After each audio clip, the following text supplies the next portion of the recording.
Friends, మనం ఈరోజు diabetes గురించి తెలుసుకుందాం. డయాబెటీస్ అనేది ఒక సైలెంట్ కిల్లర్ లాంటి వ్యాధి. ఇది క్రమంగా మన శరీరాన్ని లోపల నుంచి ప్రభావితం చేస్తుంది. ముఖ్యంగా మన కిడ్నీలపై, కళ్ళపై, గుండెపైన దీని ప్రభావం అనేది ఎక్కువగా ఉంటుంది. అయితే మీరు సరైన జీవనశైలిని, ఆహారాన్ని పాటిస్తే దీన్ని నియంత్రించవచ్చు.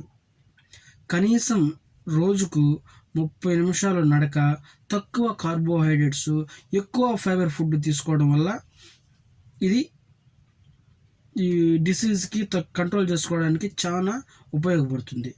బెల్లం, మిఠాయిలు, కూల్ డ్రింక్స్ పూర్తిగా మానేయాలి.